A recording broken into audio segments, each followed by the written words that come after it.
Are you ready to take your life to the next level? Join us on this episode as we deep dive into the timeless concept of the 7 habits of highly effective people.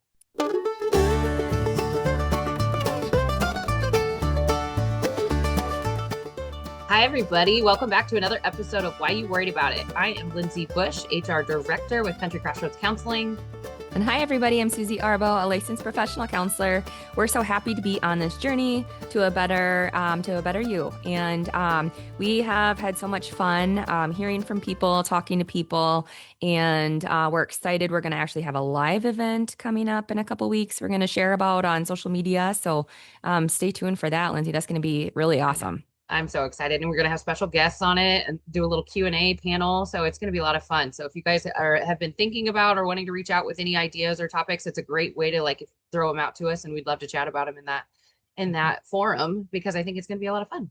I'm excited. Yeah, yep. And some of the people on the panel are licensed professionals that do this work every single day. And if you ever have a question that you're just burning, dying to ask somebody, that works in the mental health world, this is your time to do it. And if pretty sure if you're thinking it or feeling it or want to hear an answer, other people are. And that's how we bring awareness to mental health. And that's one of our actual goals of Country Crossroads Counseling is to reach as many people as we can. Last episode we talked about not a traditional therapies for everybody, and that's okay. There's other ways to develop yourself, and that's kind of what our topic is about today is personal development. Yeah, I'm so excited about this topic. So Susie definitely has encouraged me to reach out and start reading and do a lot of things that I never ever thought I could do, and I actually love it, learning and growing. And this book has been so good. I'm really excited for to go through these again. I know we teach. I went with you and we've talked to different groups about it and stuff, which is super cool to watch leaders and different kind of people go through this and how they grow and learn through it. And every time I do these with you, I get something out of it. And Hmm. so I'm super excited to do it again today. I'm telling you, it's been a day, so I think I'm going to need to hear this. Same, Probably, yeah. It's same. going to be a good one. Absolutely, absolutely. So the book is The 7 Habits of Highly Effective People by Stephen Covey, and this is honestly a timeless book. No matter when you do this in your life, I remember the first time I did this book was literally back in 2005, and I didn't even really know what personal development was or how important it would be to continue to grow yourself. And I was always so focused on college and counseling and that kind of thing that I poured all my effort into that. And so to actually do something that was outside of that was like, wow, there's so much more in this world to get and to learn. And then from there, I fell in love with Stephen Covey and followed him. And of course, now he's passed away, but his sons, also named Stephen Covey, and he's got other ones, have carried on his tradition of all of the important work that he's doing, and they've written really good books. But today we're just going to focus on those 7 habits and how they are truly life changing. And Lindsay, we have taught mastermind classes on this,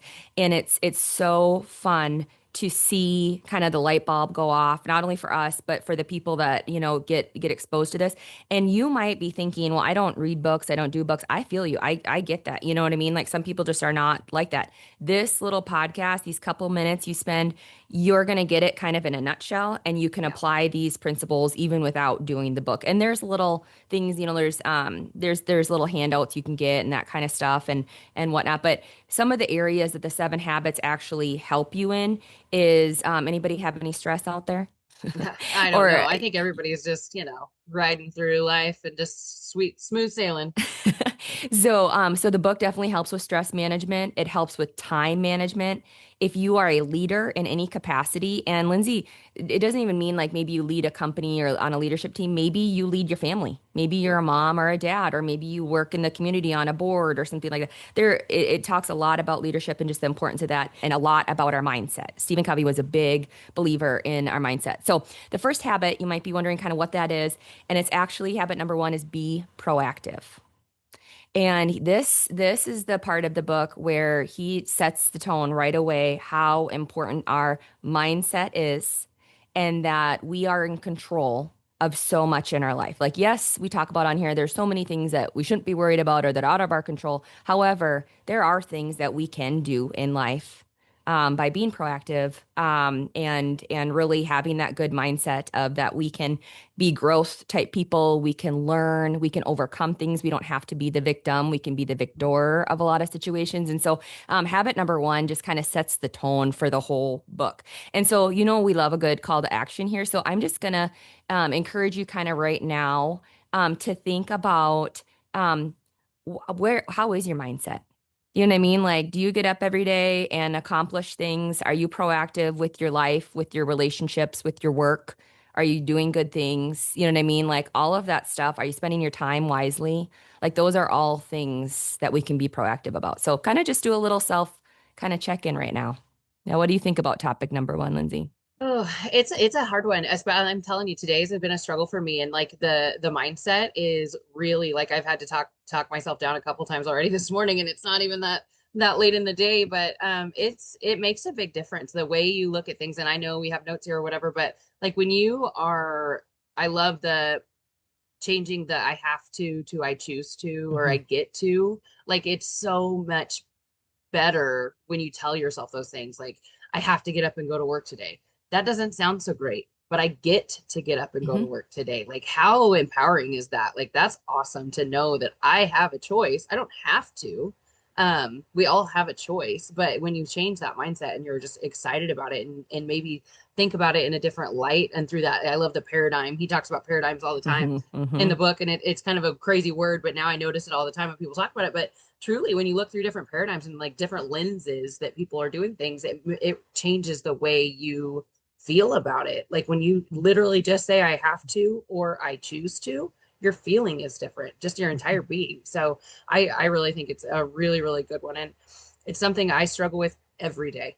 Yep. Every day, changing my mindset, change the way I talk to myself, and I think it's really something that we practice, and it's never going to go away. Like I don't think anybody ever nails it. It's like okay, Nope. you're fixed, you've healed. That'd be Yep. amazing. But yeah, this is one that I feel like it's something that you can just work on constantly. Yep, yep. And in this one, being proactive, he talks a lot about we get to choose how we respond. You know what I mean? Like other people are going to be them and do their own thing, but I mean, what a beautiful thing that like when somebody is terrible to us or somebody does something or whatever, we do get that choice of how we respond, good or bad. And that makes a difference in our mind and everything. So that's number one. We love that one. It sets the tone for Yeah, the whole that's a book. good one. Number two, I love this one too. Two's They're all wild. they're all so good. I know. Two is Um, wild when I got to this one, guys. Like it was so good. yes, it's begin with the end in mind. And so he starts this chapter, you guys. He starts it with he calls it the funeral metaphor, and he like leads you through this whole dramatic like thing of you're at this funeral, and then all of a sudden you realize that it's yours, and then he has people that people get up and speak about you, and what do you want them to say about you? What Yeah. kind of impact have you had on this world? Who have you touched? Good or bad? Were you a good human? Like did you do things to make a difference? Like it is such a cool thing. And then he also talks in this one too about doing things that really matter, spending time, things that you value, and setting goals, visualizing a better you, a better future, all of that kind of stuff. And when you think about that, and he actually, I believe this is the chapter that he has us write our personal mission statements. Mhm. And so literally, if you guys ever want another call to action for you, is to look up ChatGPT it or Google it, but Stephen Covey's personal mission statement. And Lindsay, I don't know if you remember this, but a couple of years ago at our company training, I had our Mhm. staff do it. Yeah, it's And fun. just like think about like what are the things that you want to be like living? Because when you look back at the end, Yeah. all you have is your legacy, of Yep. what you've left here on this earth. And I think it's huge to do that for your own self and your intention. But also, when you think of it, maybe you're a leader or you're a part of a group or something. It was really interesting when we did that because I remember doing it and we had people write down what did they think our vision was, and that was really interesting to see where are they wanting it to go and where are we trying to get. It could be very different. And if you don't have those conversations and if you're not big into culture and values and those kind of things, you might be leading a group that's not on the same bus. I love Mhm. the energy bus book, and like that's truly like what I kind of think about with this. Like it's like knowing where everybody is trying to go and where they want to go, is very important. Hmm. Whether it's when you're running your home or a group, like you said, like I think it's really important to just know what is everybody on the same page, or is everybody Yep. working out of different books? Because that's a big deal. Yep. Yep. Having those common goals. Yeah, Mhm. absolutely. And knowing where we're going is huge. So that's number two, begin with the end in mind. And then number three, this is another one of our favorites, put first Mhm. things first. And this is all about prioritizing your time. And we love in this chapter, so there's a little bit of controversy, if you will. So if you look up the quadrants, the time management quadrants, you'll see different authors about them. And I think it was really great minds and visionaries all kind of having similar things of knowing that this generation of time management, we needed to start prioritizing our time to truly be successful and be happy and healthy in life. And so I think they all kind of, claim it or whatnot. But regardless, it is a phenomenal tool. We talked about the quadrants before on another podcast, but putting, what's important and urgent in that top quadrant, putting what is, important but not urgent, quadrant number two, and then so on and so forth. And then that bottom quadrant, is not important, not urgent. So there's so many things we do in life that are like time wasters, right? Like Nope. scrolling social media, Netflix, playing video games, there's so many things that we do in life that is a time suck, and it's like we're wasting our precious time not doing the things that we truly value and love.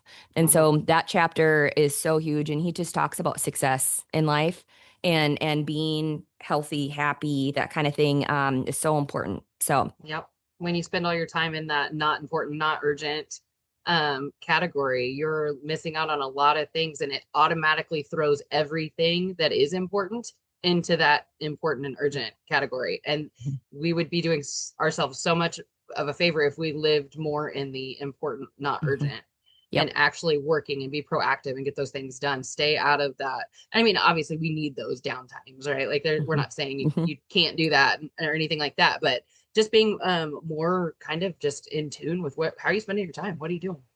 Hmm. Yeah, and in that quadrant two category, which is the important but not urgent things, he really goes into depth in the book and he talks about those are your things like taking care of your health. Okay, so if I didn't work out today, would I die tomorrow? No. You know what I mean? But if I didn't work out and take care of my body for, years and years, yes, it's going to make a difference. And it is important but not urgent, or having a clean home, right? Like we all struggle with, being busy and whatever and stuff.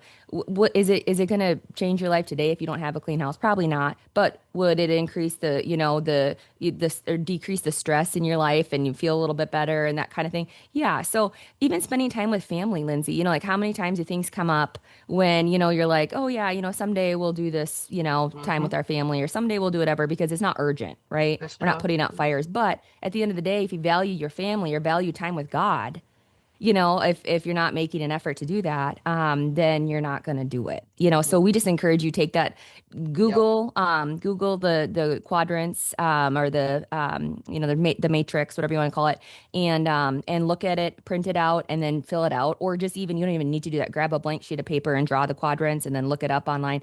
And man, it's life changing to do that exercise too. Hmm. So Yeah. that is put first things first. We love that one. And then Hmm. four is think win-win. Yeah. And win-win is everybody wins. When we do good things, when somebody on your team has something good that happens to them, that's a win for you. You know what I mean? Like everybody is growing, everybody is. And I think sometimes, people get in this thing where everybody can't win, or like it's a competition or a comparison, and I just think that that's not, I've got abundance type life set, like mindset that I feel like everybody should succeed in life and everybody should do well, and I want to be Yeah. their biggest cheerleader. And I think too, whenever you look at it that way, people pick up on that as well. If you're somebody that comes to every conversation or every um, opportunity or gift, and you have to be right or you have to win, people are going to look at that and they're not going to want to work with you. They're not going to want to like build that rapport or that relationship with you. That is the most important thing, right? Our relationships with people and stuff on this earth is what's important. So being right always isn't always right, and sometimes it's okay to just take a step back and say, you know what? I feel very strongly about this. I see you do too. How can we both compromise? How can we come to this together so we can work through this and we both walk away feeling okay? Because at the end of the day, the way you make a person feel or the way you come out of that you could win, but it might not be a true win, you know, Mm. long term down the road. So just kind of looking at things like that. I'm one, I don't like being wrong. And I don't like when, and I'm not perfect, obviously, but I'm one that will constantly kind of go back to it. And but you don't think about those times that you were right or wrong more than thinking about the way you've either made somebody feel or the way somebody has made you feel. That to me stands out way more Mhm. than being right or wrong. Yep. Yep. And one thing that I always, whenever I teach leadership classes, one thing I always talk about with people, your relationship is what is important. Not whether you see eye to eye. We're living in, unfortunately, a world that divides right now. And so when we can, be on a thing that, we can agree to disagree on this, and whatnot. But Stephen Covey breaks it down into, the win-win, win-lose, lose-lose. He goes into kind of all the details about that, and just it's so much more productive when we can talk through things and work through things. So that's number four. Yeah, I love number four. It's a good one. I'm going to pick up, and I love number five. It's seek first to understand and then to be understood. This is so hard. I struggle 1,000. Like anybody that knows me knows I like to talk. I mean, heck, we're on a podcast, so I love to talk. And sometimes and it's natural. Like your mind is going 100 miles an hour. You're talking to somebody or they're talking to you. And how many times are you in a conversation that maybe isn't like that important to you, so you're worried about what are we cooking for dinner, what time am I going to go, all those things, but you're not actually like listening. And that, I mean, it can be as serious as that whenever it's, or as not as serious as that, to where it's just like you're just a bad listener, like you're not listening, you just want to speak. But then it comes in when you're having those hard conversations, those things, but if you're not truly listening and then removing yourself from it, and maybe it's a hard conversation that you don't like having, but looking at it through that lens of the other person, that really helps you just create more understanding and more Mhm. compassion, probably, like all of those things around it. There are so many things. I'm on a school board, I'm on a lot of different things. A lot of difficult things come up, and we have those kind of conversations that are kind of hard, and I find myself so curious now to understand why people feel the way they feel. Not that I don't agree with them, or whatever. I don't need to be right. Sometimes people just need to be heard, but people look at things differently. And I also believe that two people can be right in the same Mhm. situation, and that's okay. But understanding and just looking at it and being more, I don't know, Empathetic. not as guarded, yeah, not as Hmm. guarded, not as I don't know, angry, and yeah, I don't know. I think it's really important. Especially, and I'm seeing here like couples in your relationships, it's hard, especially when it's people you care about so tremendously, like your kids, having those hard conversations, like feelings, and whenever you get in feelings and emotions involved, we all know we've talked about the feeling scale and how when you're really heightened, those kind of things, but this is something like I really love this one, to just really truly when you're struggling, take a step back, rethink about it, and actually make sure you're listening to try to understand them and not just to be right or wrong or any of those things. Just step back and listen. Hmm. Yep. Yep. Yeah. And remember that every behavior has reason and meaning. You know what I mean? Nobody does anything just to be all willy-nilly. Like seriously, it has a reason. There's a reason. And a lot of it stems from, I'm going to put my therapy hat on for a second, but a lot Mm-hmm. of it stems from people's past lives, like experiences and maybe what they've been through as a child, maybe trauma, maybe unhealthy relationships, that kind of thing. And so they're maybe doing the best they can. And if you can kind of look at that, the whole picture there, you're going to see that maybe, there's more to the story and there's a reason why that person, and they're probably did set out that day to do it. But when you can Oh, seek to understand, it's a yes. one, it's a win-win. Yeah. Yeah. So, Yeah. I love that one a lot. The next topic is habit six. It's synergize, and I love it. I don't know about you, but I get so much more done whenever I'm just going to use an example. Our billing and admin team, we meet weekly. Seems like a lot maybe to some people, but we all work remote. It's very hard. But when you work remote or you're doing some of these things, it's kind of day to day, like it just kind of gets monotonous, and you're not as fired up about it. But I promise you, when we have our team meetings, or yesterday we had our 90-day orientation, I get fired up. Like I walk away from those meetings, even if they're 30 minutes or an hour, and I'm like, okay, we've got a goal, we've got a plan, we got people working together. Like, how much more fun is it to like get stuff done that way. So just knowing that whenever you can rely on those people around you and have a good team and really put your energy into the culture, I think that's huge with synergy and building synergy. And I know you've created helped create like the best culture here with Country Crossroads. I mean, I don't know what do you think about the culture and synergizing how we've done it? Yeah. Whenever somebody uses the word synergy, I get so excited Yeah. because alone we can only do so much. Mhm. But when you have a team working together for, again, that common goal or things that we all believe in and are passionate about, we can move mountains and big things can happen and we can make an impact and a difference. But it's all of our minds, right? Mhm. And even just like if you have a family, making them a part of the process of, hey, you guys, we're gonna, do a family night, like what are some things we could do? Or hey, we're gonna do chores together, but how can we make this, having them buy into it to be a part of it. And then you know what? You're helping other people because you're empowering them with trust and letting them kind of unleash their creativity too. And so synergy is a beautiful, wonderful thing. And when we work together, we can accomplish so much more. And that's what it's all about, is that energy when we are together. So Absolutely. And I just can't help but like, I don't know if anybody else, maybe while you guys are listening or whatever, every single one of these, I feel like they build and you can yes. go back. Like they are just constantly like when you talk about synergy, then you're also talking about, listening to understand and all of these different things that just kind of stack on each other. And they all make such a big difference when you're trying to do them all at once. Like I love it. I don't know.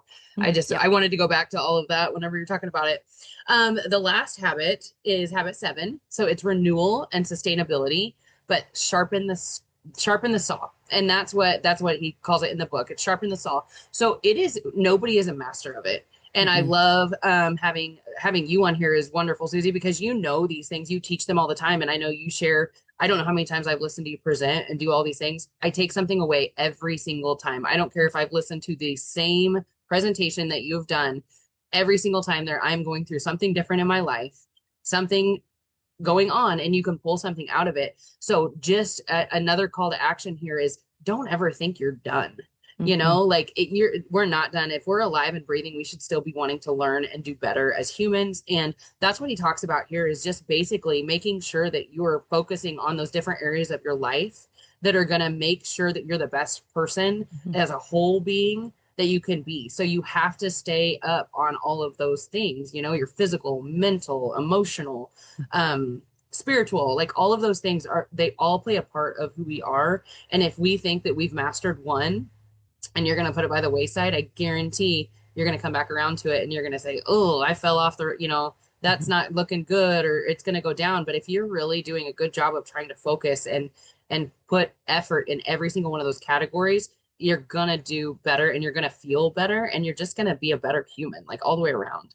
I don't know. And I know you have tons of good thoughts on this, but I mean, I love doing our thing whenever you have us do the circle and like what are you spending your time on, what are you doing, are you really focusing on the things, and there's a lot of good tools you have to do that. Mm-hmm. Yep. And this one always kind of reminds me of, we should be lifelong learners, but then what are little habits that you're doing every Mm-hmm. single day? Because that makes our future self. And so like, are you, you guys have heard me say this, I don't know how many times, but 5 to 20 minutes a day of personal development. You know what I mean? Just something little, read a little, listen to a little, do a podcast, work on yourself, a journal. I don't care what it is for you, whatever your cup of tea is, but always be growing. And Lindsay, I'm so glad you talked about nobody has it mastered. Even these awesome legendary humans that have written all these books and all these things, they are the first to admit, hey, I need this too. Like this is, like nobody's like made it to a destination. So like I made it. Like everybody should be a constant kind of work in progress, and we should just be a little bit better every day. And Mm-hmm. that's in our control, and that is something that we can do. You know what I mean? Like even like you talked about you being in a crazy headspace today, and I Yeah. kind of talked about it's been a crazy day too. And you know what? What is in our control is we're doing this podcast to help other people. You know what I mean? Yeah. To help ourselves, to help other people. And that makes, people feel better, even just helping other people. And so it's a great, great, great one. And I absolutely love sharpening a saw because that's what we Yeah. need to keep doing is sharpening our own saw.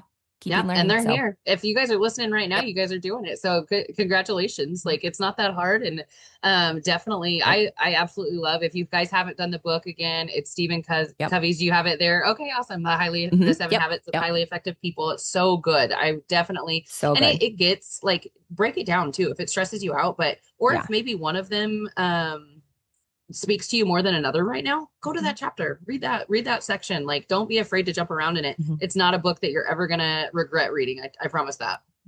Right, right. Again, it's going to help you in so many areas of your life, from your family to what you do for a living. It's just it, and it never gets old. And he starts, and I do Audible books. That's no secret. But like, he starts in the beginning, and he just talks about how, like, even when he first wrote it, and then he's went back and he revised it and he revised it, and he's like, no matter what economy, no matter what is happening in the world, no matter what wars, our political stance, this book is beyond Yeah. helpful. And if you Google top books, top business books, whatever, this is always one of the top reads. And so it's amazing. And even if you don't do it, we hope that you got something out of this podcast. I'm sure you Yes. did.